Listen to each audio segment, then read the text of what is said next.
Hello, and welcome to another of our Doctor Who episode reviews. Today I am joined by Billy, and Jonathan has returned to talk to us about Ghostlight from the last season of classic Doctor Who back in 1989. And the last one ever recorded. The last episode ever recorded. Not transmitted, but last recorded. Do you know what the last scene was in that story? What was that?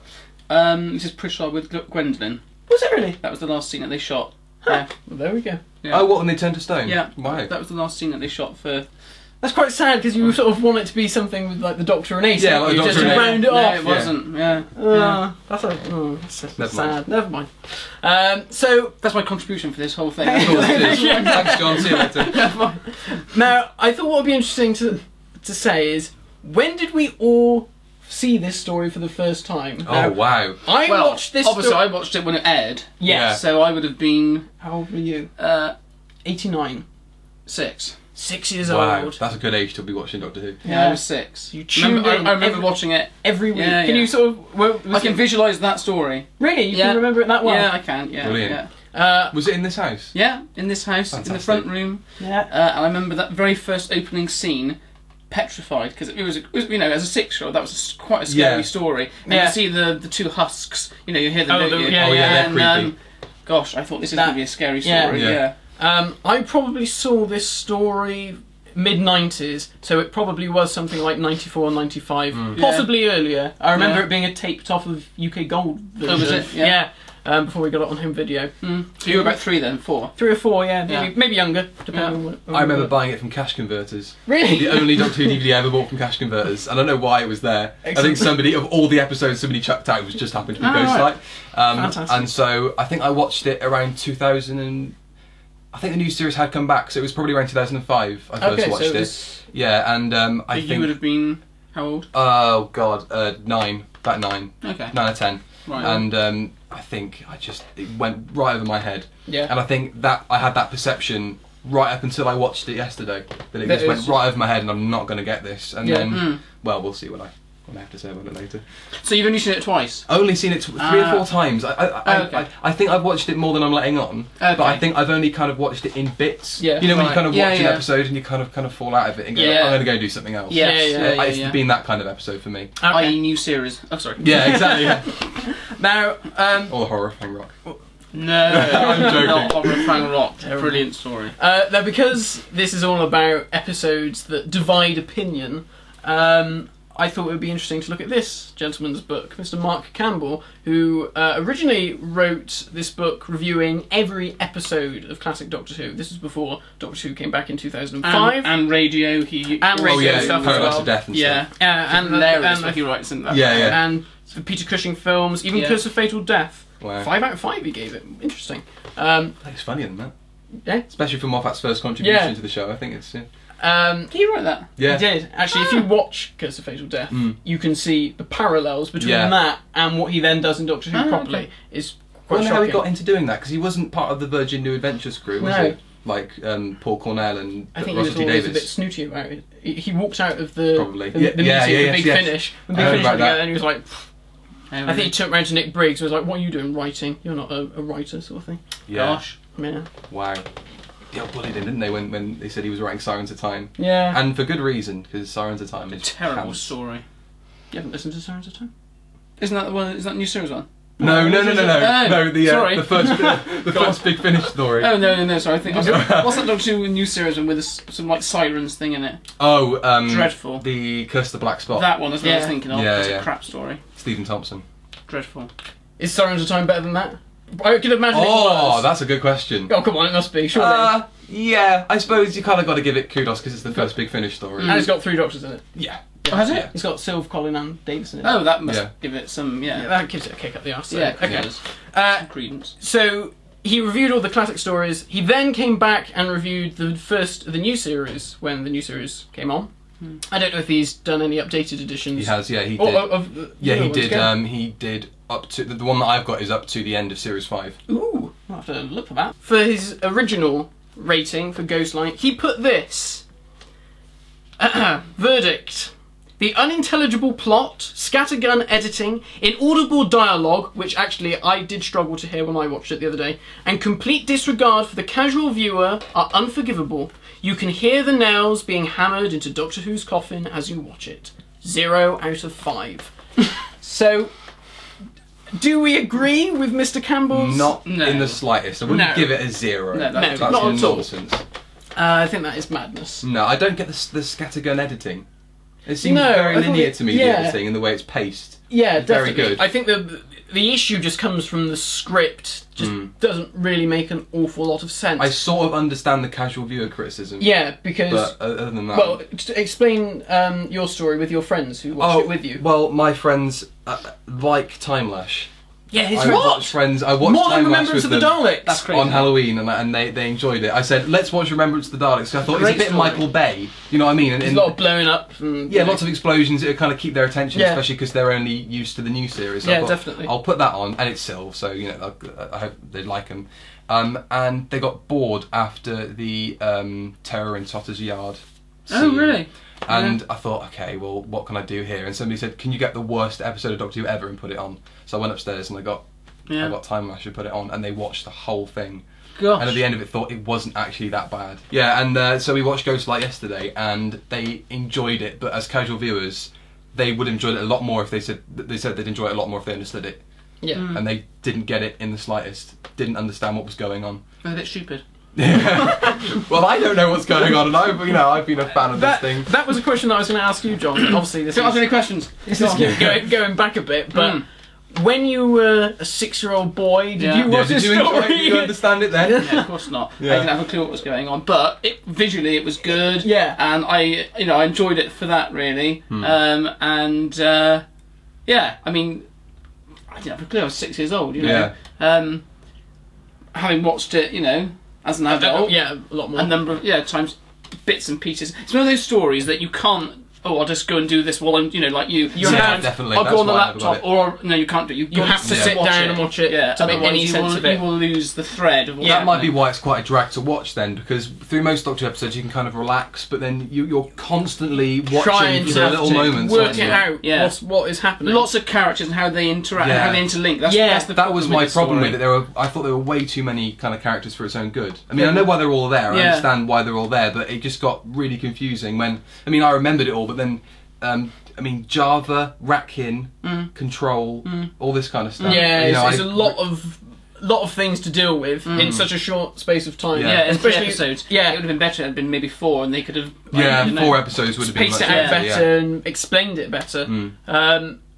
So Matt, you're going to try and give us a synopsis now of the story. Please right, do. Okay. I'll be useless for the casual viewer. I had an idea. Casual viewer out there. I want us to know. The thing about a lot of you viewers will never have heard of Ghostlight. Yeah, watch it. And, and don't understand it as well. It is a good story. Yeah. I think before we talk about the plot, I think and I always enjoyed it as a child, and I think it was purely from an aesthetic point of view, and I think it's very creepy. Yeah, straight away. The tone of it is very nicely done. It's like the Tom Baker, you've got gothic. The gothic, that gothic Victoriana type thing, and it's that thing of the BBC always do costume dramas really well. And that's why it looks so good. The design of that house with the staircase going up is just looks lovely. Awesome. The spaceship's a bit naff. But you can forgive it, can't you? Because Light is quite an ethereal kind of being, so you can imagine him having like a cathedral. Definitely. Because he says his embodiment is as an angel. Yeah. So that makes sense with the whole fact it looks like a church. Yeah. Yeah, it looks very nice. The score works very well. It's very creepy. I think it all adds to that. I mean, I've always liked quite ethereal Doctor Who stories, which is it alien? Is it ghostly? Yeah. That's always been something I liked, and I guess growing up as a kid, watching you play stuff like Resident Evil and the original Mansion, I've always had a thing about haunted houses. I think that's a really nice idea. I think it works nicely in this story. So, have you watched Ghostwatch? No, I haven't. I've seen bits of it, but I haven't Ghostwatch. Yeah, I need to watch Ghostwatch. Pipes, isn't it? Pipes, the ghost. Terrifying. Have you ever seen that? Yeah, you must have done. You must have watched Ghostwatch. It was the big thing of the early 90s. Yeah, you would have been around. Halloween '93. Yeah. You cast your mind back that far. That's not the awful one. There was one Halloween with Sarah Green. Yes, that's the one. That was absolutely petrifying. And I remember watching that with Mum downstairs. That's it. God, that was frightening. Yeah. Yeah. It's on YouTube. It's free. Watch Ghostwatch. I've got the DVD and I've got the behind the scenes as well. Watch the whole of Ghostwatch on your own in the dark. It is fantastic. Yeah, it was the best really drama of all time. The best drama. Yeah, I remember watching it, and it ended quite. You see, Sarah Green's dead. Yeah, that's right. And the whole point of it was like you don't know that it was actually pre-recorded. It went out live because it had Michael Parkinson. Yeah. Michael Parkinson presenting it, and so people thought it's real. Yeah. I think there was a film on ITV. And so people joined it halfway through without seeing the opening credits, with all the writings written by Stephen Volk and stuff. Right. So they missed all of that. And they thought it was a real thing. I remember watching it and being, Craig Charles, wasn't it, as well? Craig Charles. Poor Craig. Yeah. He's kind of resorted back to being Lister in that. It's around the time he was doing... He was doing Red Dwarf, wasn't he? Yeah. So synopsis, go on then, Matt. Right. So 1883. Is that the year, is it? Yeah. Okay. All right. Thanks. So 1883, apparently, Perryville, Ace's hometown. Obviously, this is a big thing. It's all about Ace. Yeah. And that's something that I think is very nicely done throughout the story. Yeah, and do you know that was that the best this part. story and the two following stories, Fenric and Survival, are called the Ace trilogy. Are they? No, they really. Yeah. That is quite nice, isn't it? Because then work. you see her. She doesn't do. Did she do much growing up in Survival? Because to me, Survival was always like Ace being Ace. I guess Survival. You see her doing the kind of like when she seduces the guard in Fenric. Yeah. But then I don't really remember there being much in Survival. Actually, moving her character on. It just sort of goes back to her roots. Yeah, and you see her friends. How she deals with her friends as well. Right, okay. How she's changed, isn't she? Yeah, they all say how different she is. Yeah. And I guess it's what has her time with the Doctor done to her. Yeah.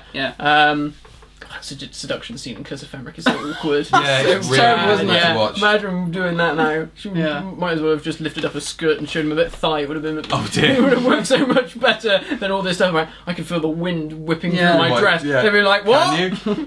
That's nice. Actually, it's not really a windy day today, love. Yeah. Anyway, Ghost Light, sorry. So I'm just trying to avoid talking about this bloody story. So Perryville, 1883. Perryville, 1883. The Doctor and Ace turn up at this house.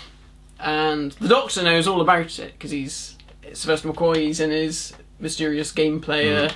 Well, that's quite topical, seeing as Capaldi about his needy game player sort of person, and that is McCoy.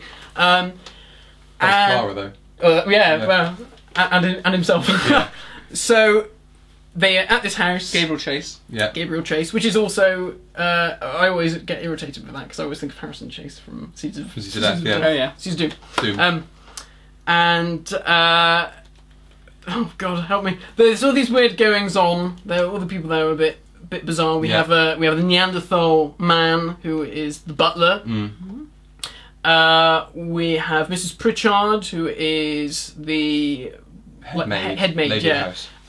We have Gwendolyn whose father owns the house but isn't there. Her father has gone to Java, which means he's dead. He's dead, pretty much. Whenever that's the thing throughout this story, if anyone's gone to Java, they've been killed. And the person who now owns the house is her uncle, Josiah Samuel Smith. They have a very weird relationship. When I was watching it again, I didn't realise how weird it is. Yeah. I think this is what I love about this story. Yeah. It is so weird and odd. Yeah. I think the fact that it doesn't make any sense really, it just doesn't detract for me. So I think it's so creepy. It's like, what if Doctor Who did the Addams Family? Oh yeah, definitely.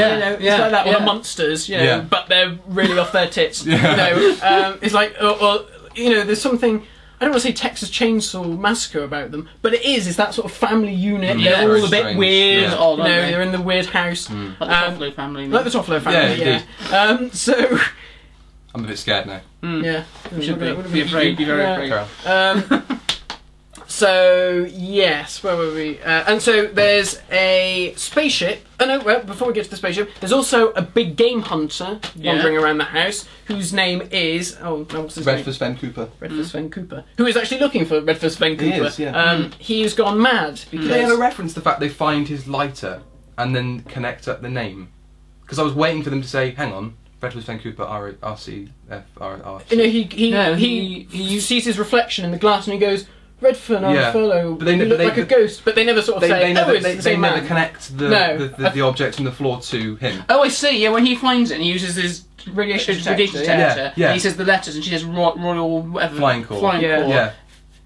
And he pockets it, he takes it because nothing's mentioned. They never say, hang on, wait, it's him. Yeah, they never mention that. No. I think it's because he says, oh, this is Redfern, whatever his name is. What's it? Redfus Vancouver. Redfus Vancouver. Okay, him. Yeah. The poacher man.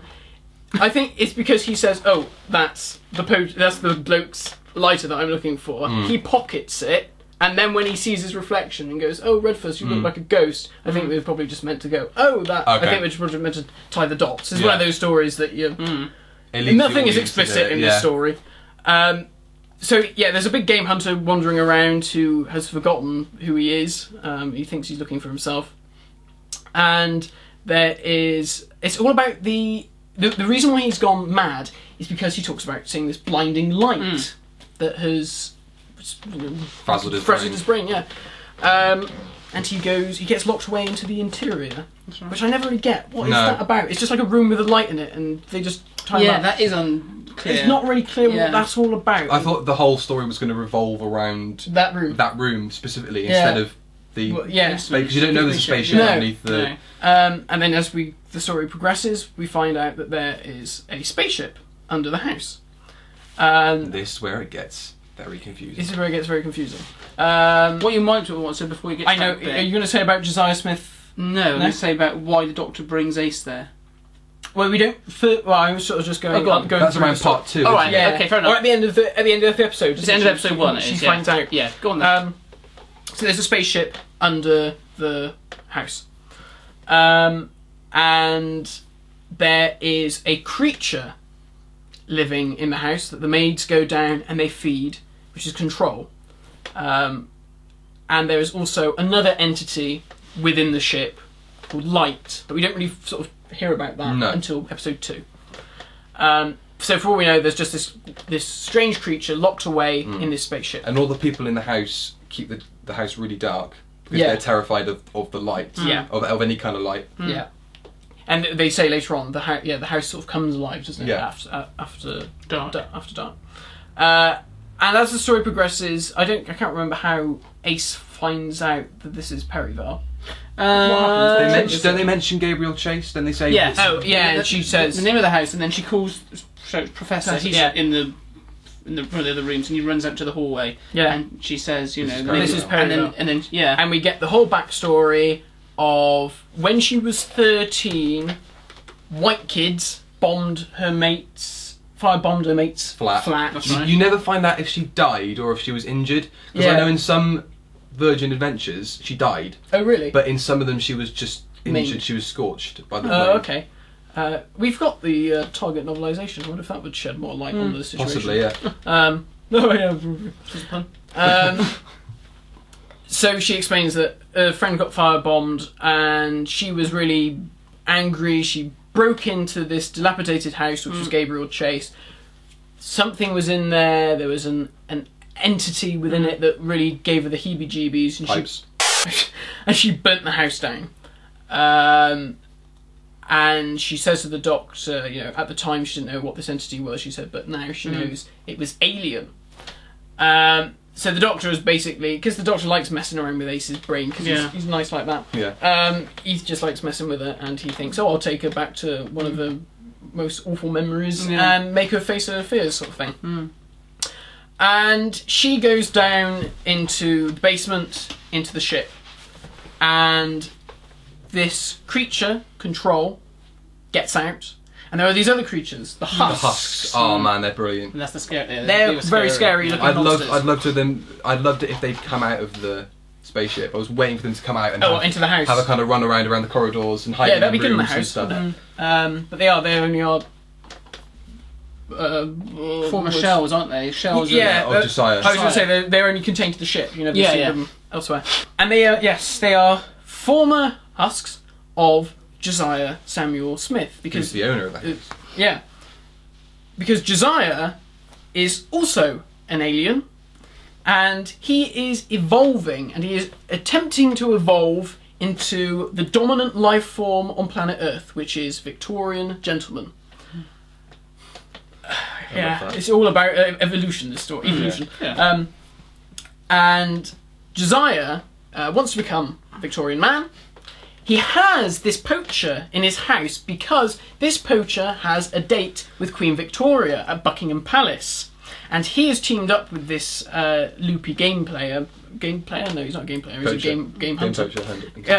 He's teamed up with him because he is going to go with him to Buckingham Palace as his plus one and assassinate Queen Victoria so that he can get control of the British Empire and take control of the planet. How would that happen? Yeah, I don't understand. After he shot Queen Victoria, what does he do? Does he just expect them to go... Put on a dress and then... Does he expect them to I will evolve into the... Yeah, that... Well, oh God, imagine seeing a husk of Queen Victoria just lying around in the house. Scary. Pretty creepy. But he just... I don't know how he... Yeah, that leap. He's going to shoot Queen Victoria and then they're going to go, oh, where did you come from? Come and sit on the throne and be ruler of the British Empire. I mean, it's not got that many years left in it. No. So what would, you know... Yeah. Yeah, I mean, originally he asked the Doctor to do it. He did, yeah. But he isn't interested in money. From there... Right, okay, we get... This is the point where everything starts to go, now piece it together. Yeah. So now this is happening, this is happening, this is happening. We haven't mentioned the Reverend. There's a Reverend there. Yeah. He is invited to the house because he's dead against Josiah Samuel Smith, who is all for Darwinist theories of evolution, and he thinks it's mumbo jumbo. Yeah. And he gets de-evolved into a monkey. I love that. Yeah, that's my favourite scene in the whole episode. That used to terrify me as a little boy. Seeing those hands when he's eating the banana, I was like... I like when he peels back the curtain. And he's just there in the cage. Yeah. It's good. And he's going to Java. I love that. So were all the people de-evolved? Did he experiment on Gwendolyn's parents? Well, could possibly. Is that what Java is? Is it? It might not even be as simple as death. Yeah. There might be more to it. Knowing Josiah, he probably wanted to experiment as much as he could. Yeah. Because obviously he wanted to evolve himself, exactly. So he's probably so it would make sense. I've got a nitpick very quickly. Yeah. You know when they go into the upstairs room and they find the Reverend, Ace is there, and I think the Doctor's there. I can't remember. Oh no, it's the Inspector. And they go upstairs. He's great. They go upstairs and they find the Reverend and they find Mrs. Pritchard. Yeah. And they find Josiah sat there. He's still wearing his suit. So does the husk come with the suit? Yeah. Because then he steps out from behind the panel and he's got the suit on. Yeah. And there's no way he could have really left the room because he wouldn't have left Pritchard in there. No. They would have left everything set up. I don't get that with that scene. Yeah. It's why is like Mrs. Pritchard and Gwendolyn? Why are they so preserved and static? I mean, that is the thing about this story. The house is covered in moths and butterflies and insects that have all been preserved. Yeah. Birds and things that have all been stuffed. And there is this police inspector who has come to the house 2 years previously. And to inspect the missing. Gwendolyn's missing parents. Yeah. Right. And he is now in a drawer, preserved, and Gwendolyn wakes him up. For whatever reason. Why do that? I've no idea. No. The doctor wakes him up. Sorry, he says it's time to bring out the constabulary. He's a fantastic character. He's got some great lines. He worked with Syl before, didn't he? On something. I think that's why the chemistry's so good between them. I mean, that line, when he's looking over Nimrod, and he looks at them, foreigners, Mediterranean types, gypsy blood, terrible workers, tricky things, mammoths. He's such a lovely character. Yeah. He gets killed off, doesn't he? Does he get... Yeah, he gets zapped by light. Light zaps him. He gets turned into the primordial soup that they have for dinner. For dinner, yeah. I love that. Yeah. That is so cool. So at the end of the episode, Josiah is now in his new body, he's discarded his husk, and Light turns up. So, what is Light? What is Control? What is Josiah Samuel Smith? What is this story all about? Well, this is the crux of it now. We hope. Many millions of years ago, Light and his survey team of Josiah and Control came to Earth to catalogue it. Yeah, and that I was going to say that. Sorry. The sole purpose was to catalogue every life form that was on the planet. They then bugger off. Pick up Nimrod, though. They pick up Nimrod for whatever reason. Yeah. Don't know why. Where did Control come from? The Neanderthals. Where did Control come from, though? She's an alien. She's an alien as well. Okay, and she's just taken on that form. She's just taken on that form. Okay. Yeah, I guess that's how her evolving as well. So, Light goes to sleep, and the ship returns to Earth, and Control is the sort of the controlling factor of this scientific experiment of cataloguing stuff. Josiah is like the surveyor who goes out to find the different species that they're going to catalogue. Josiah rebels against Light because he's asleep, and he says, right, Light can stay in slumber, I'm going to evolve, I'm going to become top dog. Control, you're going to be imprisoned, and no one's going to stop me. That is why Josiah is afraid of Light, because he knows as soon as Light comes along, his days are numbered. And Control's pissed off because she's been locked in the cupboard for X amount of years. So when Light returns, he is dismayed to discover that life on planet Earth has evolved, and he's thinking, well, what's happened? Why do things keep changing? And he just can't cope with it. And he dismembers a human being. He chops her arm off, and he's carrying it, wiggling it about. Couldn't get away with that these days. No. Surprised they got away with it then, to be honest. Yeah. Because there'd been nothing that kind of visceral of actual like dismemberment. Yeah, and so he decides that bugger it, we'll just destroy everything on Earth, and then nothing can change. Everything will be the same, and it'll be hunky-dory. I don't know what's going on. Are you completely lost? So confused. I thought I had it when I watched it halfway through, and then I didn't have it at all. And then elements of what I thought it was about kind of made sense. Yeah. And then they didn't in the slightest, and I sort of understand it. I don't think I'll ever truly understand Ghost. I don't think I'll ever get it. I like that most of this video has just been us trying to explain what it's about. We haven't even my face for half the video has just been what? Where are we now? So that is it, and then the Doctor and Ace go off. Wicked. Lovely. Yeah. Is he saying wicked, or is he saying oh wicked? Bit of both. Yeah. Bit of both, I reckon. He was maybe he's saying I've been a bit wicked to you. Yeah. And let's go and blow stuff up. What he's saying is I didn't wear my hat or use my body very much in this story. Yeah. Much to Jonathan's dismay. Yeah. I know we've spent most of this video trying to tell you what it's about, and I hope that if you have been like us and watched this story and didn't know what it was about, that has been informative. I don't think so. I think we just. I don't think they've got less of an understanding of it now, probably.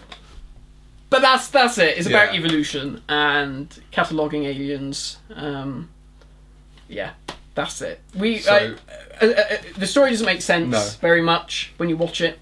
You have to really think about it. And I remember watching it with my girlfriend, and she didn't get it, and I thought I got it, and it's probably worth mentioning that half the cast didn't understand it at all. Right. So shall we actually critique this thing then? Yeah. And talk about the things we really enjoy about it and what we don't. Yeah. Well, do you want Go on, John. Come on, you start off. Well, so we've mentioned the plot being nonsensical. Yeah. It's not nonsensical. No. It's just very hard to figure out. Yeah, it's not the easiest one to, as you say, to the casual viewer. They must have been. It's going to be lost. It's going to be confusing. I mean, here we are. We're Doctor Who aficionados here. Yeah. And we can't work it out. Very atmospheric. Yeah. I like the horror element. Of the story. Great aliens, creatures that we've got, the husks, etc. I think they're good. Some great performances by various supporting cast. The acting in it is brilliant. We've got a really good cast of actors in this story. Yeah, the guy who plays Nimrod. We've already mentioned the guy who plays the policeman. Josiah's very good. There isn't a weak link in this cast at all. Performances are very strong. Yeah, it's a really good story. And Light's very good because he's got this sort of and then he goes. Yes. And I really like that. And I really love episode 2 when you get that flash of bright light and everyone's going on, and McCoy is just looking through it, and you sort of think, something good's going to happen now, and then you get the and you think, ooh, it is good. It is cool. I think other than the plot not being very concise and understandable for the audience, the way the characters are written are very well done. You know, they're all very clearly defined.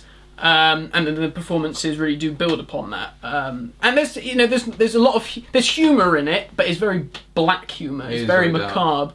Like I said, the stuff with the primordial soup. Yeah, I really like this story. I've liked it since I was a kid, even though as a kid I didn't understand it. Obviously, I would have been some sort of child prodigy if I understood this story at that age.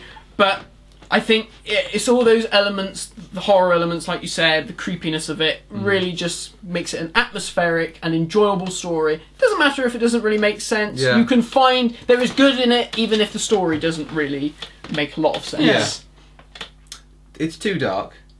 Too dark. Way too dark. That was your issue, wasn't it? Yeah, because I mean, I was watching it. I was saying to Matt, I was watching it on quite a nice. I see. Yeah, not the humour or anything. Yeah. Oh, sorry. Because I was watching it on a pretty high quality monitor and everything, and there's so much picture noise. It's so grainy. Yeah. To the point where they had like they had like a quality control, where it's like if it's this type of whatever, you can't put it out. Yeah. I'm really surprised they actually were allowed to put it out in that condition. Yeah. It's because it's so grainy and dirty. It's one of the earlier releases, isn't it, Ghostlight, for the DVD range? It's because it's still the silver disc. It is, so I think maybe let me see if it says it got restored picture quality. They will have. It will have, but I think it won't have been that advanced, would it? No. So I think as time went on, it would have got better. Yeah. I think if they'd have brought it out as a special edition or something, they could have cleaned it up more. I think it's really good. Yeah. The only problem was for the casual viewer, I think there are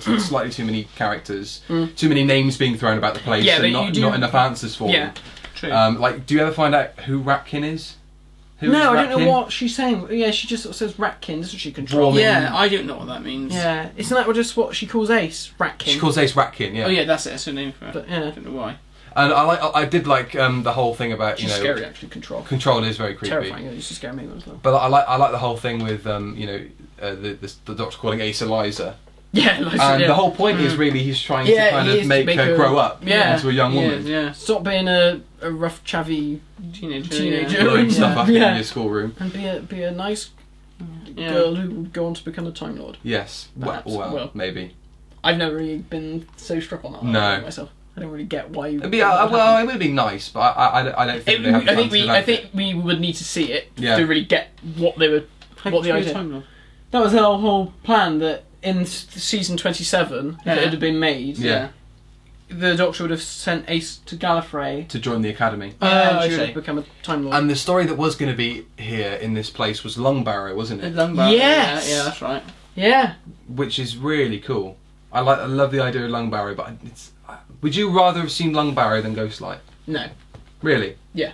And I think the reason is because knowing what Longbarrow is about, Longbarrow eventually became New Adventures novel, wasn't it? Yeah, the Virgin New Adventures novel. It's a very I was going to say. Have you read it? No, I haven't. No, I was going to say Ghostlight is very Virgin New Adventures. Yeah, it is that. I mean, even the stuff with. I mean, I think that it works better on paper, I think, probably, than in the actual execution. It'd be interesting to read the novelisation. Because then you can reread it and you can kind of... It's probably fleshed out more better. in the book. Because obviously it's being constricted by the 3-part thing and 25 minutes. So I think it would have been much stronger, I think, as a Virgin New Adventures book rather than the television story it turned out to be. Okay then, do you want to wrap this up and we'll give it a score? Yeah. I think it's going to be interesting, the score. Are we doing that at 10 again? Or? Yeah. What do you think, Johnny? Come on. I'm going to say I like this story, even though there are a few issues with the script, or at least how it comes across on television. But I'm going to say a good 8 out of 10. Go on then, Billy. What do you think? I like it, and I'm not giving it the score because I'm scared Johnny will hit me. But I'm just saying, I think I'll give it a 6. Yeah? I'll give it a 6. Oh, okay. Yeah, I don't know. Maybe it's the fact I've just never got it. And I think maybe if I do get it at some point in the future, I'll like it more. Yeah. But right now, I really... And you've got to remember that I grew up. Yeah, exactly. Yeah. So I was invested each week. Week by week. Yeah. I guess it's different. Put the DVD on and you were 8 especially if it only costs like £2.50 from cash converters. It's a bit of a throwaway story, isn't it? I give it. I mean, you've just said 6, and Matt just gave that new Capaldi story a 6, and I think that to me that doesn't tie up. I suppose. Yeah. That's my. Well, I gave Deep Breath an 8. Yeah, he Did gave you? Griff an 8. Yeah, I wouldn't really liked it. Yeah, right, okay. We'll talk about that later on. Yeah. What do you think then?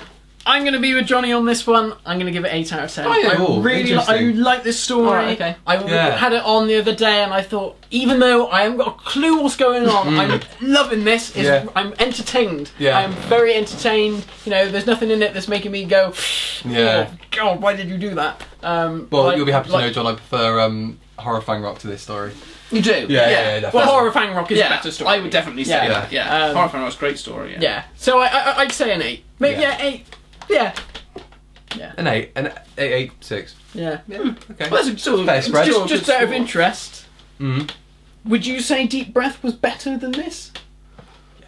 Would you? Yeah. Madness! Is it because the story actually... No, I'm just saying that now because you don't like Paradise Towers. Yeah, he loves Paradise Towers. Yeah, that's interesting. Yeah. I don't hate it as much as Matt. Matt really is I just really can't, I can't watch it. I just love Richard Bryars.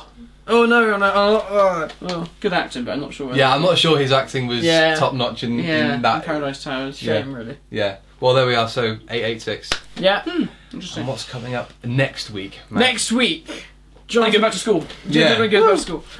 Next week we are going to be talking about the wilderness years, because although Jonathan did grow up with Doctor Who for the last 3 years of Doctor Who, he got all of McCoy in.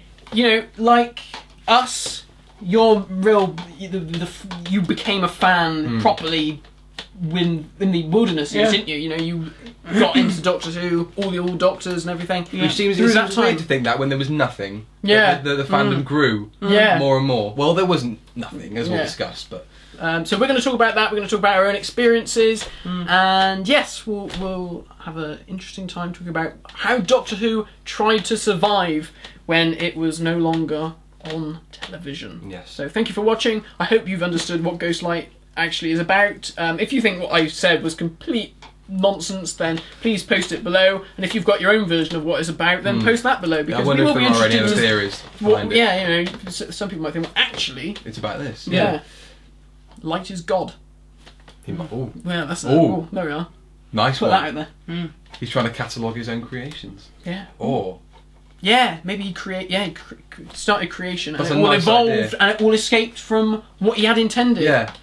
So, what are these griffins? I didn't create these things. Yeah. And that's a really cool theory. Cool. That's a video in itself, right? It Well, is. go on, before we start rambling on about that. Brilliant. Tune in next week. Thank you for watching, and we shall see you then.